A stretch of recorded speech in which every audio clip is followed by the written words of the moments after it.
apparition.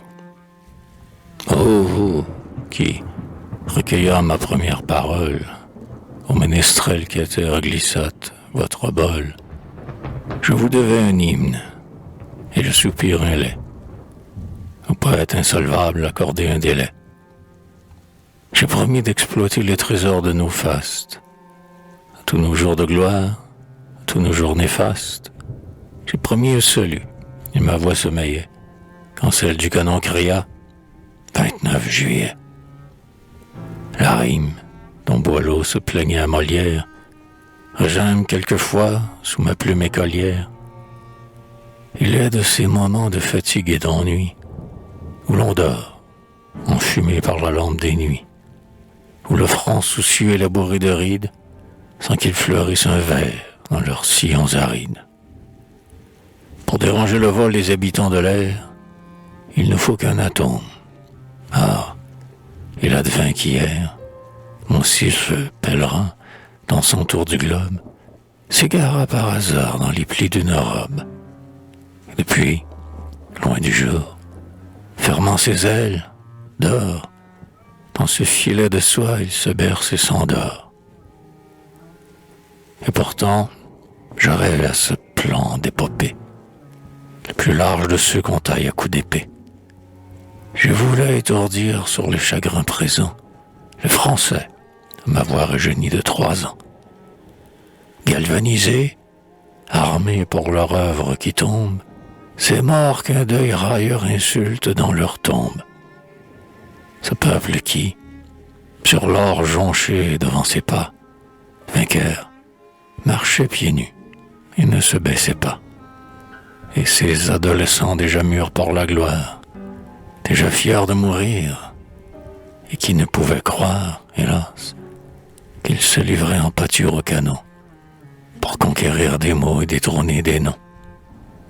Et puis, j'aurais fouetté d'ardentes philippiques, les tercites fuyards de nos combats épiques, spectateurs nonchalants qui, de leur balcon d'or, applaudissaient Paris comme un toréador, qui, le drame achevé, tombèrent de leur loge pour s'inscrire vivants sur un martyrologe, s'enivrer au banquet dressé pour les vainqueurs et rougir de cordons leur poitrine sans cœur. Je marchais, les rayons qui brûlaient mes paupières, comme des diamants faisaient briller les pierres, et je me rappelais qu'aux 3 jours le soleil, sur les dalles du Louvre étincelait pareil. J'explorais du regard les maisons pavoisées, de bannières au vent, de femmes aux croisées, errant de groupe en groupe, avec des yeux ravis. Je m'arrêtai soudain, car je vis, je vis, une de ces beautés qu'entre mille on rencontre, que le ciel ironique un seul instant nous montre, frais mirage qui glisse aux yeux des pèlerins, dans un désert brûlant et sous un ciel d'airain. Type de la peinture et de la statuaire, si pure que leur toit devient un sanctuaire, si belle qu'un cœur mort s'épanouit auprès, et qu'en se rappelant, un demi-siècle après, cette femme sans nom qu'on n'a plus retrouvée, on se dit, l'ai-je vu ou bien l'ai-je rêvé? L'étendard, agitant son ombre sur le sol, nous éventait tous deux de son frais parasol. Mais, rouge de pudeur, la figure charmante s'abrita sous ses plis, comme sous une mante. Immobile à la place où son œil me troubla, je répétai longtemps encore. Elle était là. Et cependant la foule inondait l'avenue. Je tressaillis, touché par une main connue, et la voix d'un ami. Par Apollon, mon cher, quelle rime! Béant, fleurs-tu donc dans l'air? Dans mon obscur Éden, pourtant j'avais une Ève, que je m'étais créée et que j'aimais en rêve. Pour essuyer des pleurs, le succube chéri inclinait sur mes yeux ses yeux bleus de péri. Ses baisers enivraient mes lèvres altérées. Mes doigts vierges palpaient ses formes éthérées. Je m'élançais la nuit, emporté dans ses bras, vers un monde idéal parsemé d'alhambras. Et lorsque, fatigués de leur métamorphose, les sylphes vont dormir dans le hamac des roses, « À ce soir », disait-il en fuyant. Et le soir, sur mes genoux encore, il revenait s'asseoir.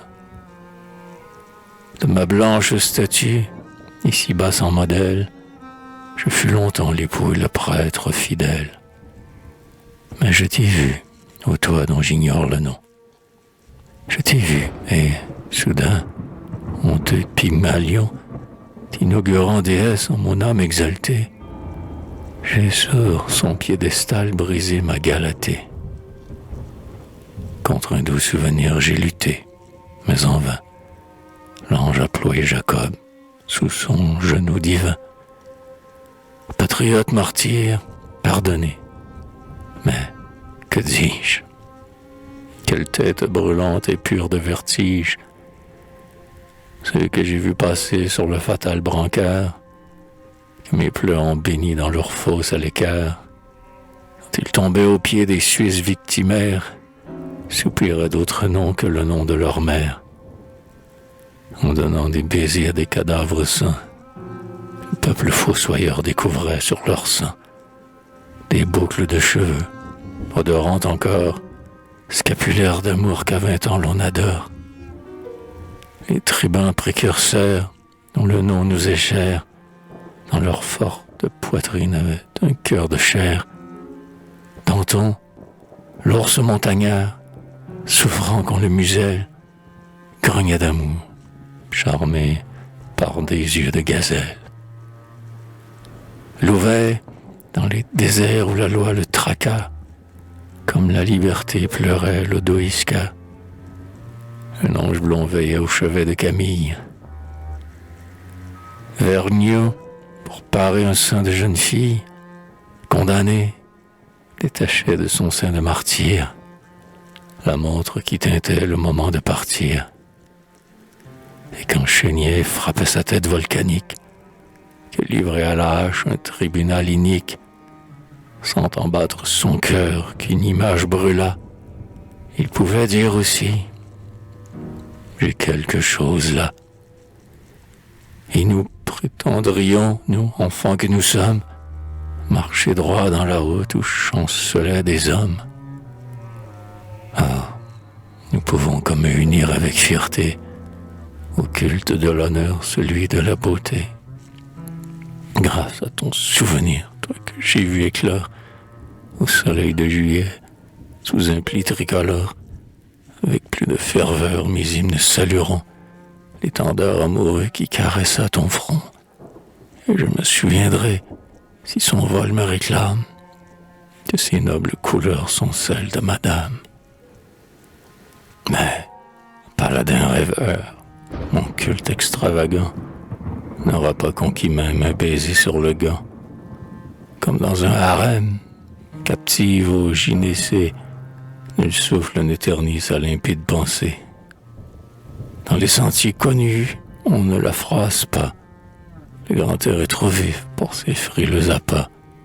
Ainsi, dans nos vallons, la rose orientale, que Thibaut transplanta de la rive natale, s'exilant à l'écart, semble dire à nos fleurs « Pâles filles du Nord, vous n'êtes pas mes sœurs. » Si la presse demain, bruyante entremetteuse, lui glisse, humide encore, mon épître flatteuse, hélas, comme au hasard, sa main froide ouvrira cette page qui brûle, et rien ne lui dira qu'un souffle de sa bouche a fait vibrer ma lyre, que son regard créa les vers qu'il vient de lire.